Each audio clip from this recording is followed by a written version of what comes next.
Hello, everybody, and welcome to the Fortress Comic News, episode 372. I am one of your hosts, Chris, alongside my co-host, here, Mike. How are we doing today, Mike?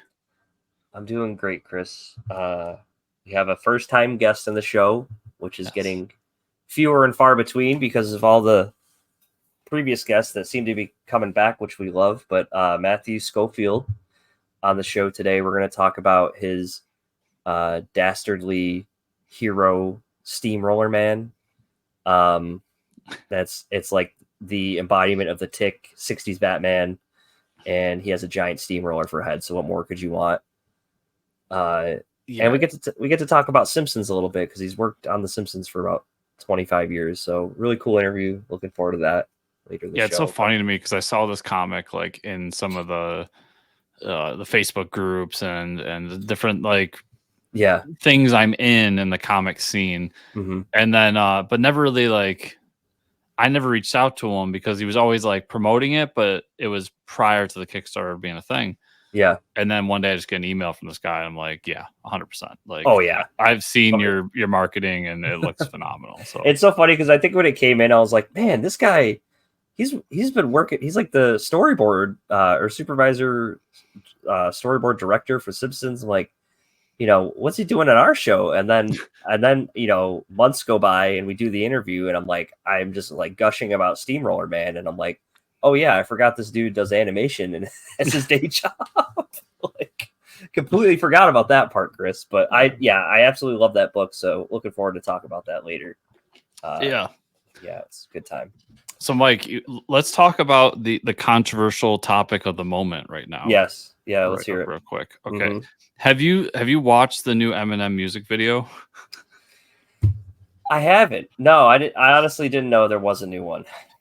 I'm not really up to date with that stuff. Not a big Eminem fan. Like I always enjoy his stuff when I hear it. Like I don't turn it off, but I don't look. I don't think I've seen an Eminem music video since with the real Slim Shady.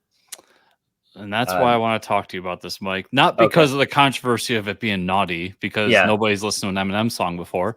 Yeah. Or any rap music at all. It's just, it blows me away, man. Like I've watched all these people freak out about it. I was like, did you not? Like I only listened to like the first 3 albums when I was a kid. And I can tell you there's pretty fucking heinous shit in those albums. Yeah, for sure. Yep. But so you remember during like the Slim Shady era when like he had the Robin costume that he would put on all the time? Yes, I do remember that. Yep. So this new video is like, I guess it's him retiring Slim Shady. So he's like doing a Slim Shady album, blah, blah, blah. Okay. And everybody shows up in this video, like comedians, Dre's in it, of course, all the shit. Yeah. But in order to, so the whole premise of the video is that the old Slim Shady comes to the current time. Oh man, we're breaking the timeline. Yeah, and tries to like take over, and then this new album, I guess, is going to be like him fusing with his old self to create a modern day Slim Shady. And I don't know, but whatever that is. But the video is literally him dressing up in the Robin outfit again to go fight his old self. I love that. I gotta watch it's it now. All 60s Batman stuff, dude. There's Bam Pow. Oh my god, what am I doing? Him and Dre in like a Lamborghini. Like, I love that shit. That's so amazing. Funny. Yeah, the song's whatever. Like it's fine. I could probably mute it and watch it and still be happy. The song's catchy enough. Like it's people. I think people are getting too harsh on it. I don't know. I haven't kept up his career, so maybe it is a downturn from what he's been doing. I don't know. I know he was serving spaghetti in Detroit. So I gotta be better than that. The most I see him is when I turn on Lions games. So. Oh, that's true. Yeah, when he's there. Yep. But yeah, it's really funny how like he brought that back, and I'm just that's like, awesome. Man, there's some heavy Batman 66 shit. I gotta watch that. Okay. Yeah. Now you're speaking my language. Yeah. I can get behind that. That's awesome. I'll have to check it out. I discovered a new show. Well, new old show on. It's been out for a while. I've heard a lot about it. Yeah. So it's called Primal. Everybody, there's 2 seasons out. I don't know if they'll ever do another season because I think it stopped around a few years ago. The guy who worked on some Dexter's Lab back in the day, and then he worked on some Clone Wars stuff and Samurai Jack, but it's a show about a caveman barbarian guy who by some certain circumstances. It's in the prehistoric era. He like befriends a dinosaur, but it's like really bloody, gory. There's no dialogue. It's just like him and the dinosaur grunting at each other. And the animation is absolutely phenomenal. The colors are amazing, like the way they do, because there's no dialogue, so you really have to make it visually stunning. The only downside is you can't like doom scroll on your phone while you're watching it because you have to watch it. It's even worse than subtitles because they're not saying anything. But it's, if you're fans of like the barbaric comic, or if you liked Samurai Jack, because Samurai Jack didn't have a whole lot of dialogue. He wasn't a very talkative protagonist. And even if you liked the Age of Reptiles comic where there's no dialogue, it's just really cool. There's dinosaurs. The what? Such a good comic. Oh yeah. And I was like talking about that with somebody. I'm like, damn, why did I got to reread this? But yeah, Primal. It's really cool. I watched a couple episodes. I'm really loving it. So I'm probably gonna finish it this week. Yeah, just for the record here. So it premiered October 8th, 2019. The second season, so in 2020 it was renewed for a second season, which premiered July 22nd, 2022.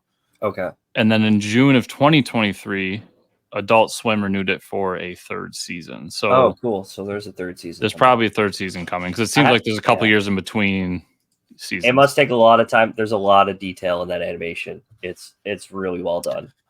Yeah. That's kind of becoming a thing now. Like, we talked a little bit about Fallout and that. Like, there's probably gonna be 2 years in between that one. Like, it just seems like stuff takes more time, and maybe use a lot of practical effects in Fallout, which is cool. Yeah. So I just think in general, like, they're not doing as much crunch as our guest today talks a little bit about. Yeah. And that stuff, and it just means it takes more time. Yeah. Yep. But if it's quality at the end of it, I'll be okay. Yeah, at the end of the day, like, the stuff will live forever if it's good. So yeah. Delicious in Dungeon, episode 22. We got a couple more until the season finale. This one was all about Senshi, our dwarf. Yeah, so the best I caught up on it, and I'll just say, like, I love the nightmare monsters and some of the previous episodes. The new character, the cat woman, not so fond of her. Yeah, she doesn't really, contribute that much up until now, really. She hits a lot of bad anime tropes that I just don't enjoy. Yeah. I should say she hits a lot of anime tropes that I don't enjoy. Right. But overall, like, I enjoyed catching up, and then this episode in particular, like, they all kind of realized, like, oh yeah, like, we never asked him, like, what's your deal? Yeah, and his timeline doesn't really match up with the fact that this dungeon's only been around for 6 years. He said he's been here for 10. Yeah, something's not adding up. Yeah, so there's a mystery behind him, and we get a glimpse of it at the end with him being like someone who's he's a dwarf, so he was digging in mines. Yeah. And they discovered this before everybody else did, apparently, and that's kind of like the cliffhanger that it all ends on. And there's also, like, the magic user uses summons creatures to her disposal to fight the griffin at one point. Pretty cool. Yeah, like, we got some, like, summoning magic. Yeah, and then that was the big recipe in it, is they got to deep fry the summoned creatures, which was like, they used all their food to summon it, so it was a mix of all the vegetables and everything they use, as well the meat. Yeah, like a fried spring roll or something.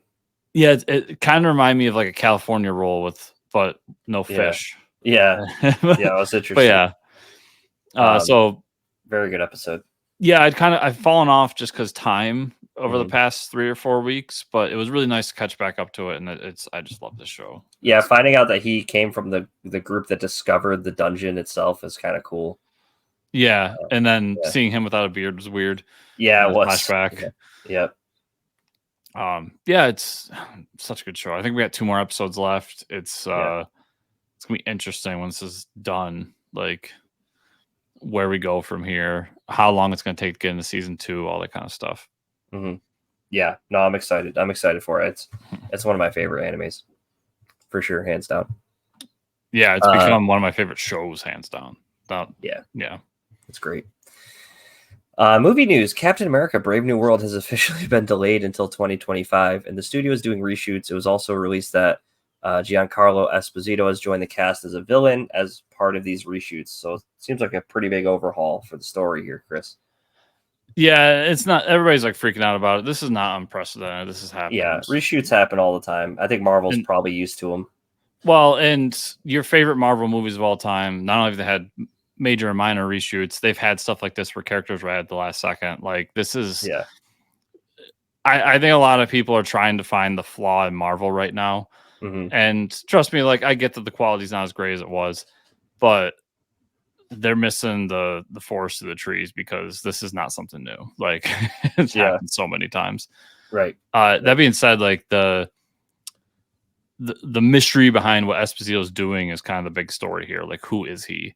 I mean, I always thought he'd be a great Doctor Doom, but I think it'd be weird for him to be presented in the Captain America movie as Doctor Doom. Yeah. I also kind of wonder, like, he's of the caliber where he could probably do Kang, but that also might be.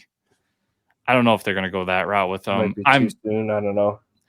Yeah, I'm just very interested to see who he ends up being moving forward, because this is a gigantic actor. Like he's huge in Breaking Bad, but obviously in The Mandalorian we all loved him. Yep. So it's a big get for Marvel, and I'll be interested to see. I think the only unfortunate part is a lot of people wanted him for Professor X, and I think he would have been phenomenal at that. He would have been a really good Professor X, yeah. Yeah, and last I knew, Professor X isn't a villain, but who knows what they're doing in the MCU here. Yeah, we'll see. We'll see. Yeah, who the hell knows? WB Animation announced that they're making a sequel to Batman Ninja called Batman Ninja vs. Yakuza League. No details or release date were given. Yeah, this came out a while ago, the first one. Yeah. I really enjoyed it. I think you did too, right? Yeah, it's fun and goofy. Like, there's a giant, like, feudal Japan mech Batman at the end of it. Giant, like, moving fortress. Yeah, it's hilarious. Yeah, it was awesome. The first one's a great movie, so I'm actually surprised they're moving forward with another one, because it felt to me like a one and done. But yeah, hey, I'm down for it. I'm excited for more. I mean, I'm not gonna say no. Chris, you watched Kingdom of the Planet of the Apes. Oh, the new one, huh? Yes, I finally was able to go out and watch it. What'd you think? It did not disappoint, man. It's really, it is a fresh jumping on point, if you will, for people. Like Caesar's mentioned, but they give you enough to be like, in the beginning, to be like, all right, Caesar's like this guy that got the apes to this point. And so now we flash forward to the future where we're probably a couple generations forward, where he's seen as almost like a Jesus-like figure, or a Moses-like figure. That's interesting. Yeah, there's basically an ape religion built around him, which makes sense, because if you go into the original Planet of the Apes movies, like, there is an ape religion that controls their society. And this is all about this little, like, group that lives in the forest somewhere. They have a small community. They're doing their thing when this bigger kingdom basically wipes them out and takes them as slaves, because they have this plan to open up this old vault that's full of old human tech. Tanks, guns, shit like that. Yeah. And there's also hints that, not even hints, they actually outright talk about the fact that some of the humans are starting to devolve into the humans we know in the Planet of the Apes mythos, where they don't talk and they're kind of almost feral. Yep. But there's still a few around that are like you and I, like, quote unquote, normal, intelligent human beings. So there's a lot of cool things going on with it. I can tell the threads moving forward to the original series. Yep. And how they're going to land off. I think the only complaint, and it's not even a complaint from me, I've just heard it from people in my circle, is it does end in a way that there's going to be more movies. I knew going into this is another trilogy of movies. Like, right. So that was one thing that people said, was the ending ends in a way that, while it concludes this story, it does leave you on a huge cliffhanger. Okay. But phenomenal movie. Nice. Like it is. I'm so happy with it, and I'm so glad I got to see it in theaters. Yeah, I'm more excited to go see it now because I haven't heard anything about it, and I know you're a huge fan. So yeah, and I think it's 2.5 hours, so it's a hefty movie. And there's a lot of CG apes, man. A lot a lot of apes. Yeah, and then yep. Oh, you watched Unfrosted? Yeah, the Pop-Tart movie. Yeah, the Pop-Tart movie. So everybody knows like we're both big Seinfeld fans. I'm a huge Jerry Seinfeld fan. Unfrosted came out. Yeah, it's a Pop-Tart movie, but it's like the goofiest fucking version of the Pop-Tart story ever. Yeah. If you want something fun and light that doesn't take itself seriously, this is the movie. It's on Netflix. Mm-hmm. You all have Netflix, so you can watch it for quote unquote free. Everybody's in this movie, dude. Every stand-up comedian you know was in it. Mm-hmm. Dude, Hugh Grant's in it, and he plays Tony the Tiger. That's amazing. Yeah, like all the mascots are played by actors, and like they go on strike at one point. Wow. Like it's Post and Kellogg's who are fighting to create the Pop-Tart. Yeah. And they literally like set them up so that they're like across the street from each other. Uh-huh. And everything. So they're like constantly like arguing back and forth and like spying on each other and shit. There's these two kids that are in it. They're just crazy, and they're kind of the center of the whole thing. Chef Boyardee's in, like there's so much in this movie, and it's so goofy and fun. I highly recommend it.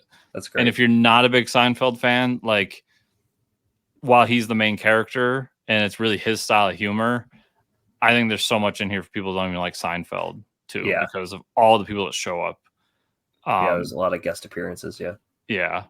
For instance, dude, like they call in an ad agency to name the Pop-Tart. Oh my God. And it's John Hamm. Like, oh, really? Playing his role from Mad Men. Oh, I fucking love that. Yeah. And all That's so cool. Yeah, and this is a solid like hour and a half standard movie. It doesn't take too much of your time away. And I think it's worth everybody's time. If you want something fun, light, and goofy, it's a blast. That's awesome. Yeah. Comic news. DSTLRY Comics announced its next wave of series with 3 new series. Life, written by Brian Azzarello and Stephanie Phillips, with art by Danijel Zezelj. Oh, cool. I like those covers. Chris is showing the covers right now. Life, written by Brian. In the future, a death penalty will be considered an act of kindness, as covert experiments have forced criminals with multiple life sentences to live all their time to full term. For the Casanova killer, that means living out 2,400 years of his 32 life sentences, mining on a distant prison planet alongside some of humanity's most heinous offenders. Years pass. ... Decades turn to centuries. Abandoned, the prisoners are shocked to see a ship approaching filled with thieves, hoping their next big score is on the planet's long-dead mine. They have no idea what the prisoners are still alive. While the prisoners scheme to find a way off the planet, the thieves plan the biggest score on their careers. Cool. I believe this is the first time Stephanie and Brian working together, so writing together, which is interesting. I believe they're a couple from what I've seen on Twitter, so good for them. But yeah, this sounds like a cool concept. It's kind of scary, Chris, because if that ever happens in our future, I certainly see this becoming a thing. Yeah. Yeah, we've been seeing the two getting closer. I'm not really sure or care what the relationship is there, but they obviously have been doing stuff and like working on things together, and this is kind of the first thing to come out of that. Mm-hmm. And while I'm not a big Azzarello fan, I am a big Stephanie Phillips fan. Big Stephanie Phillips fan for sure. Yeah. And this does sound cool. So, and I'll say like DSTLRY, of the stuff I've read, there hasn't been an issue yet that I haven't enjoyed. So this one sounds cool, and I'll check it out 100%. And sci-fi heist movie vibes, like all sounds stuff really I enjoy. So yeah. There's another one by a couple big names that we know. The Missionary, written by Ryan Stegman, art by Jason Howard. Bryce Hunter is a devoutly religious man whose faith is shattered when he catches his wife being intimate with an elder from his church. This harrowing event sends Bryce spiraling into the hands of a demonic entity named, Oedis. Instead of rejecting possession, Bryce accepts it. Uvitis, I think is his name. Bryce wants to learn to be bad, and Uvitis wants to be less than completely evil. But before Bryce can use this new partnership to finally live a little, the world's greatest exorcist sees Bryce as his greatest challenge. But that's not even the worst of it, as a murderous group of demons breaks free from hell and threatens to reshape Earth into a kingdom over which they rule. I'm getting like Cthulhu vibes from the cover.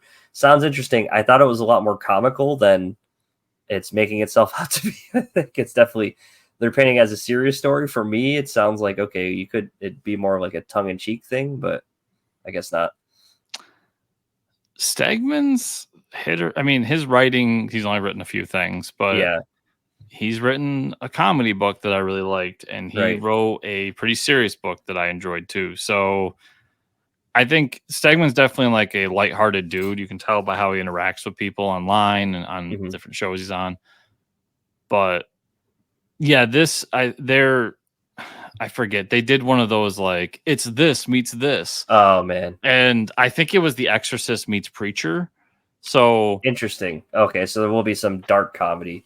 I think, there'll be some dark humor throughout it, but it's definitely meant to be more of a horror story, akin to like what Papose just did with The Devil That Wears My Face. Yep. Interesting. This sounds really interesting. Jason Howard, who was a big Batman artist for a while, jumping on this is interesting as well. Sounds cool. I'll check it out. Yeah. No, I think it is cool. And then we got one more from DSTLRY. Time Waits from none other than Chip Zdarsky. And David Brothers with art by Marcus Toe. That's a really cool cover. Meet Blue, a man trapped in the past, which is our present, sent back in time for a mission he could not bring himself to complete. The former soldier Blue builds a life with grace. The sheriff of a small rural town, the pair build a foundation of happiness and history of bloodshed, as far away from the trigger-happy corporate overlords that use Blue as a human gun. Wow, that is a mouthful. After 10 years together, Blue and Grace are on the cusp of taking the next step in their relationship, adoption. Before Grace can fully convince Blue to expand their family, the future comes calling. The overlords want their deserter, and to complete the mission, Blue could not. They have one simple rule: kill anyone who stands in their way. Interesting. Yeah. Chip Zdarsky's writing it, so hell yeah. It sounds convoluted and confusing. But I've said this on something. I talk too much on the internet, but my thing with Chip is, so like you have Ed Brubaker, right? Who's one of my favorite writers. Right. And when I get a Brubaker and Sean Phillips book, like I know what it's going to be. It's going to be a crime noir book with a twist. Yep. And that's great. And I love it. With Chip, the thing I love and why he's my favorite writer currently working is the thing I know I'm going to get with Chip is quality. Right. And that's it. Everything else is out the window. Like, it could be a comedy book. It could be a really serious, high fantasy book. It could be Batman. But I know it's good. Yep. So that's really all I need to know, that this is a book I will be putting my money down for. Yeah, I'll be checking it out for sure. Yeah. Love Chip. One more thing here. Archie Comics announced that Archie will finally decide between Betty or Veronica this August. What? A new one-shot comic titled Archie. The decision will be written by Tom King. Wait, what? And art by Dan Parent. So it's a one-shot by Tom King. Interesting. Who will Archie choose? Betty or Veronica? Written by Eisner Award-winning comics scribe Tom King and illustrated by Archie legend, fan favorite artist Dan Parent. This is the tale only they can tell. Everyone in Riverdale is waiting for his choice. All your favorites from Josie and the Pussycats to Sabrina the Teenage Witch and even Hot Dog are joining in the fun. No matter who you want him to choose, you definitely don't want to miss this all-new full-length story. I love how he's flipping a fucking coin on the... And everybody's like hanging around Archie like, oh, like you're picking two women over a coin, you piece of shit. And everybody's like, oh, is like, man. Like, the more modern cover. I like I still like the classic cover. No, I think that's really cool. Yeah, with Josie and the Pussycats and Sabrina on there. Listen, there's a 0% chance I'm reading this. Nah, I'm not reading this shit. Yeah. What I found funny about this is like fucking Tom King's writing this. Tom King writing is the most you could have had anybody write this shit. I feel like they chose Tom King. It's just especially for one shot. You read the scribe, and only only Tom King. Made this book. They said only Tom King could have made this book, which is very strange to me. Joking aside, like there's a huge Archie fan base out there, and this is going to be like. I kind of want to jump into those circles for this and hear what they think. Dude, it's going to be so nuts when like he chooses Betty and all the Veronica fans are just like, what the fuck? Like, yeah. People are going to rage over this. It's going to be hilarious. Yeah, that said, like, I guess good for Archie for getting fucking Tom King to write this. And this is honestly like, we're laughing and we should be. Yeah, we should be because it's ridiculous. But this is going to be huge, man. Like this is going to be in the charts. I guarantee. Oh yeah. People are gonna buy the shit out of this book. I also it's gonna hit the news. I also want to point out, Mike. I'm just noticing because you point out he's flipping the coin. It's also in this cover. Yeah, there's a bunch of coins being flipped. He's like, yeah, flipping the coin. Two heads on there. Oh man. It's it's insane. Good for Archie Comics, though. Yeah, good. I mean, they did have Mark Waid at one time, but now we have Tom King. So that was a fun run, man. Yeah, that was good. That was a good run. Mark Waid and Fiona Staples, and they were trying to modernize Archie. Yep, good stuff. Yep. What did we read this week, Chris? Oh, buckle in, Mike. I have so much shit that I caught up on, so I'm just gonna skim through a lot of it. Red Coat, number 2. I read. I know you read it already, but it was a good issue. You get a little more in depth on like why Einstein wants him and all this stuff, and how they know that this guy will actually die now somehow, even though he said he couldn't die. He gets hit with a weapon that'll kill him. My Bad. Escape from Peculiar Island, number 1. So we kind of get like a whole catch up on where all the characters are in My Bad, and a group of them are going to this peculiar island. I believe to like start their own like superhero brigade or something. And John Adams, like super jacked John Adams character, is like part of it, which is like ridiculous. But as they get to the island, this Cthulhu-esque villain shows up with Professor Octopus, and he has a giant like Nessie Loch Ness monster that he attacks with, and then they're gonna have to fight them off. That's in the second issue. Review copy that we got of Godzilla There Be Dragons 2 Sons of Giants review issue that we got. So this is part 2.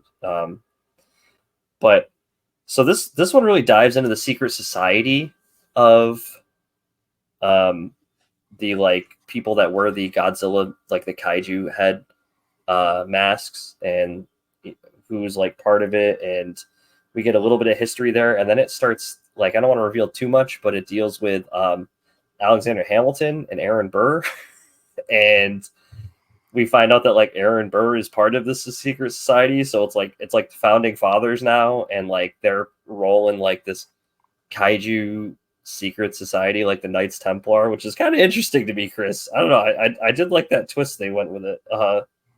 I can catch up on this now. Yeah, not where I thought it was going to go. So I really highly recommend that book. Masters of the Universe Revolution number 1. This is relative to the Netflix season that came out quite a while ago. This is kind of the origin of the villain, and when he's like recruiting Keldor, and I can't remember the villain's name. I want to say it was like Calback or something like that. The space dude. Yeah. So we find out like, it's just his origin, but there's a lot of, it's Masters of the Universe. There's a lot of characters there. It's a lot of fun. I highly recommend it.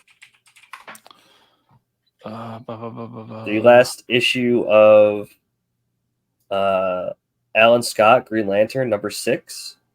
Hordak was the villain. Hordak, that's it. It's like the origin of like him, which is good. It's a good read. So Alan Scott, Green Lantern number 6 came out. again, this book ends with like a shot of the JSA, but no story involving the JSA. So we kind of get like the resolution between the Red Lantern and Alan Scott, and like where he is now as a person, and why he was hiding.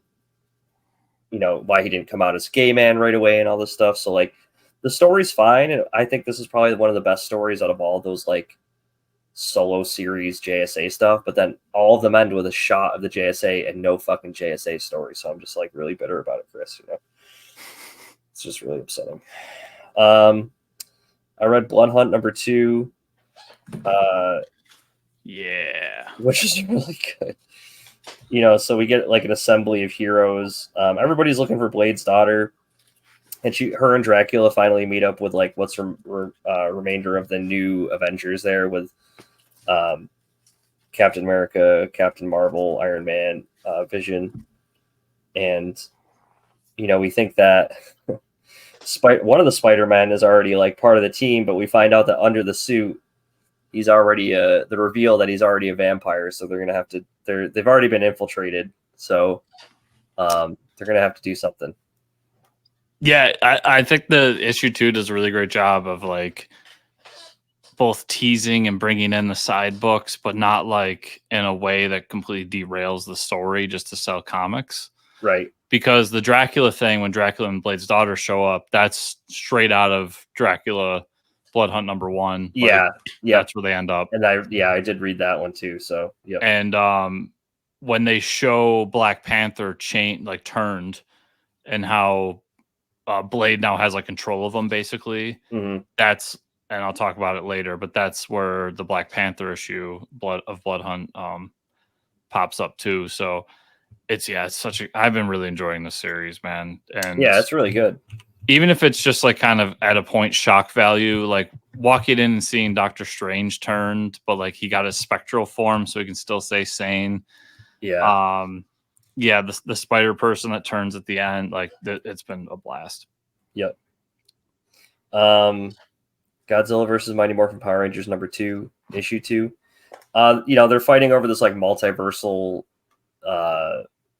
device that like the villains have, and then Jet Jaguar shows up to help Godzilla in the fight with the Power Rangers versus the oh man, what are they called?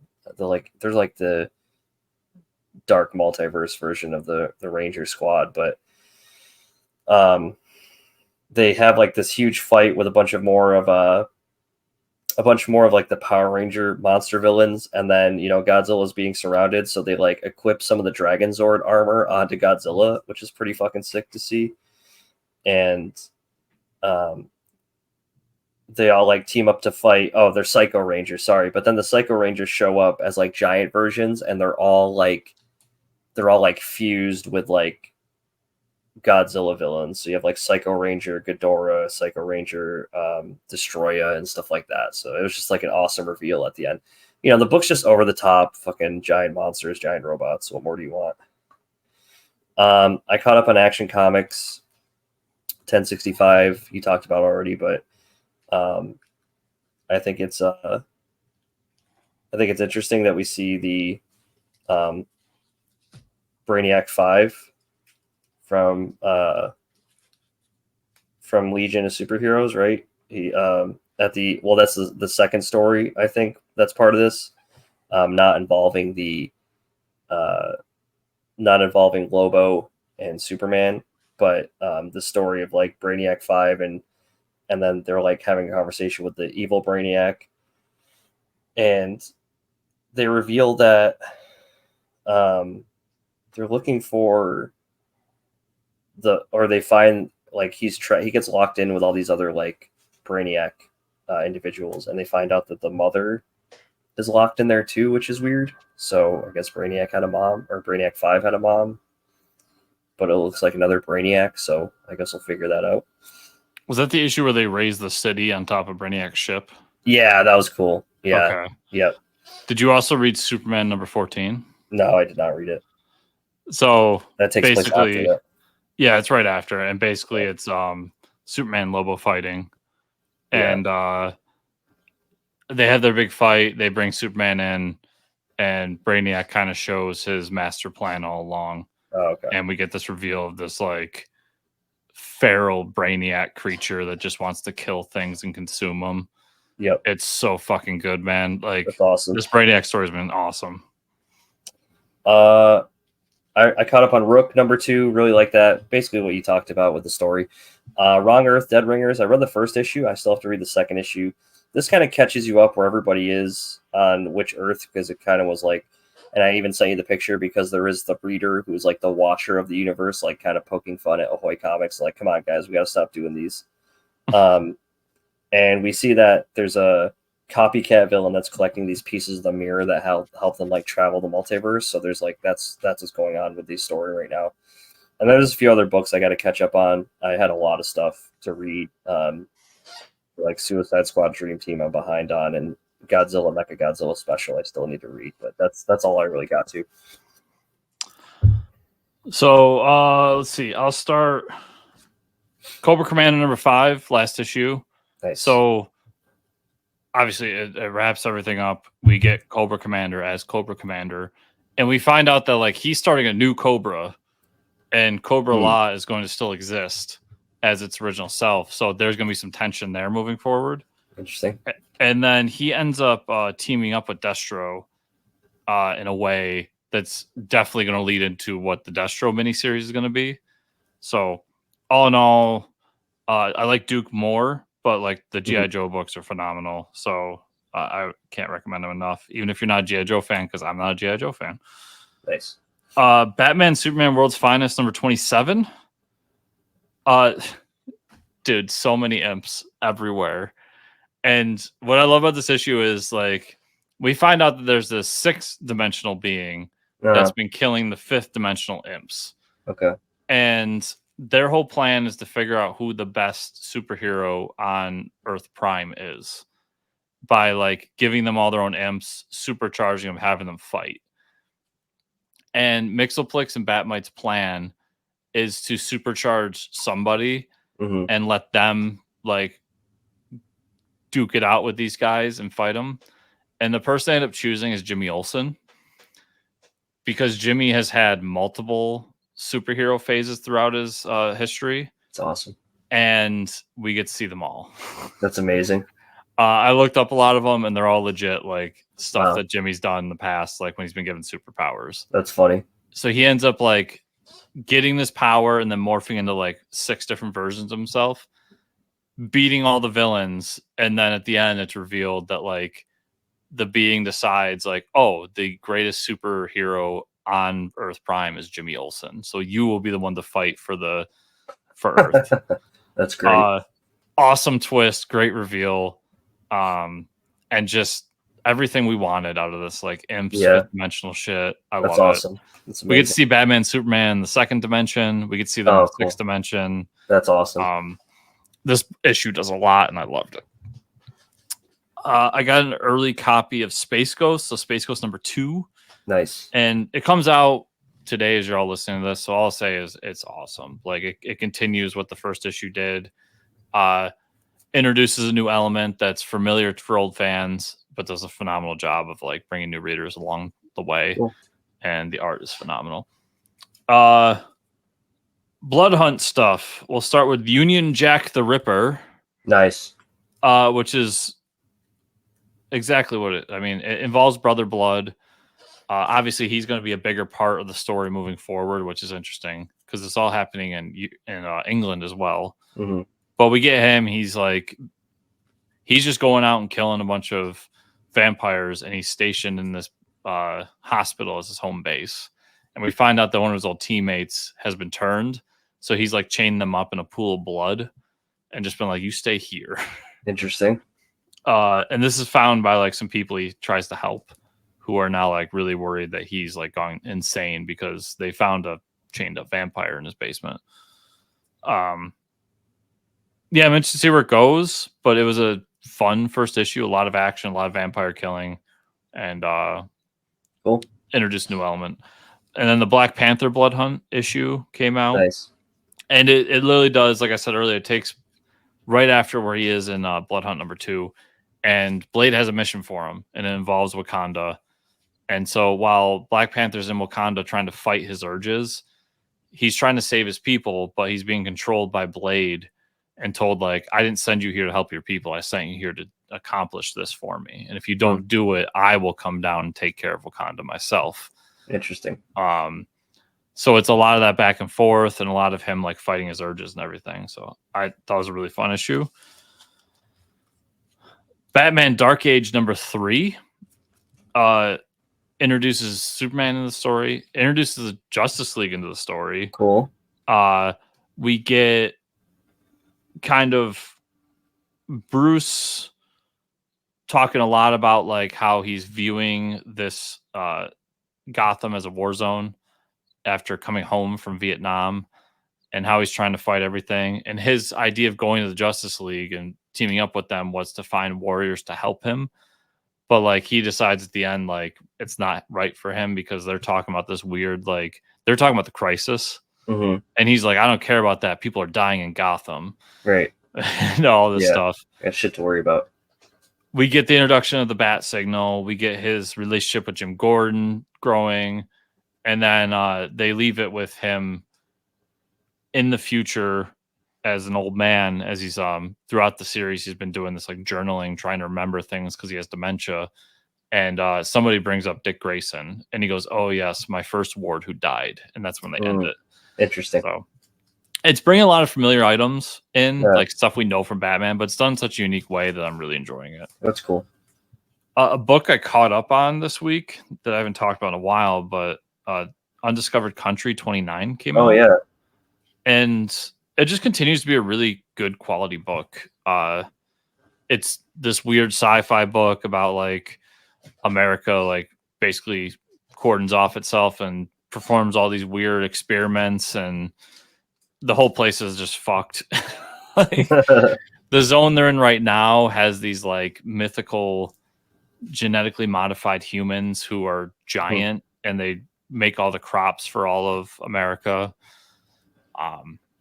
It's just a fun, interesting book that it was not what I expected when I jumped into it, but it's also written by both Scott Snyder and Charles Soule. So two great writers that I really enjoy. Yeah. Awesome.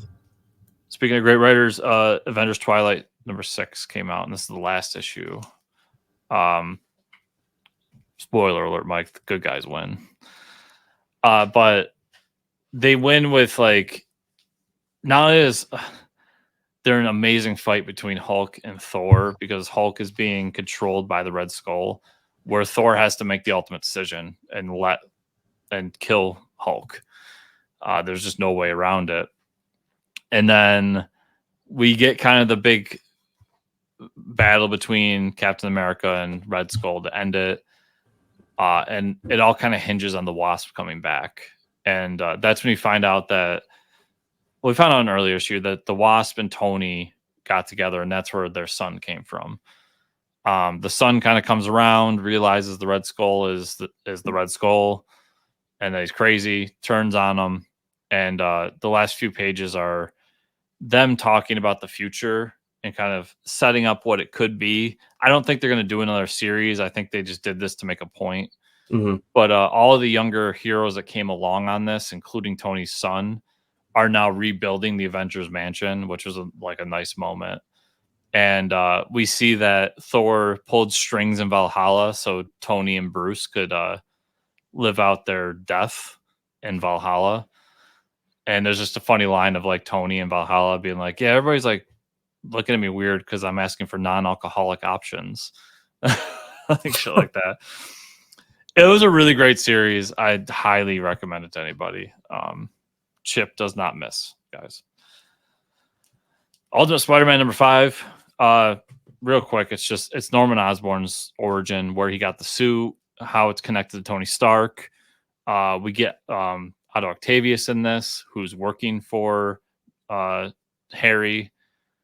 Has not been a bad guy yet, but he's connected to the Green Goblin and all this. And it all hinges on his father, Norman, being killed during the big event that started all this Ultimate Universe stuff.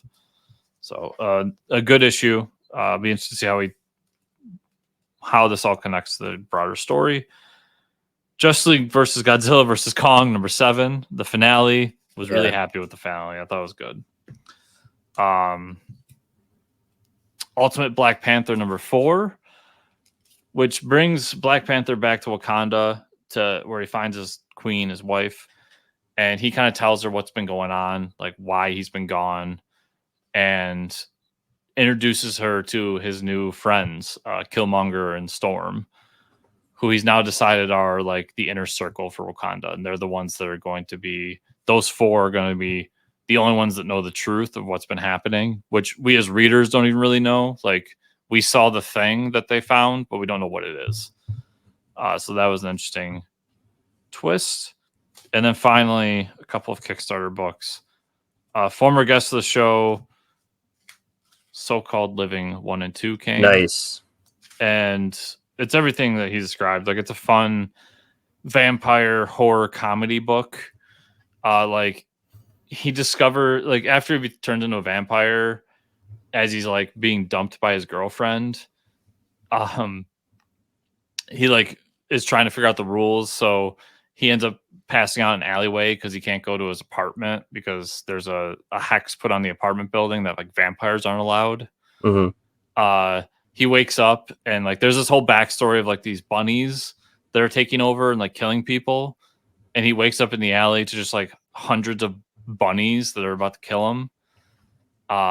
He runs out in the street and his hair catches on fire. Like, it's just fun gags like that involving like vampire shit. So I really enjoyed it. And then another former guest, I don't think you're on this episode though, the Cthulhu Murders. Oh, nice. 1. No, I wasn't. This is like a murder mystery book, and it's very like detective, almost like CSI, the show style detective story. But the whole premise is that this detective gets a call about this murder, and he's immediately possessed by Cthulhu because that's the awesome. woman that's murdered was actually Cthulhu's wife, who was living on Earth because of the cosmic wars. They decided to scatter on Earth to try to hide. And it sets up this whole story of like Cthulhu doesn't give up the body because while he solved that murder, there's another entity out there that's like trying to kill all of Cthulhu's people to take over the Elder Gods. And it was very interesting how that's set up. He writes in the back that like this is Tyler Carpenter who wrote it. It's something he's never done before. Like, he's very much in the anime style books, or like some of the not safe for work stuff that's usually not up our alley. And this was a departure for him, and he wasn't sure how it was going to turn out. But he's like, I set up for more. I would like to do more, but it all depends on like how people react to it. And I'm here to say like, I want more. It's really good. Awesome. So Mike, that was everything I read this week. Where can people find you on the internet? You can find me at Fortress Ricker on Twitter. Where can they find you and or the show?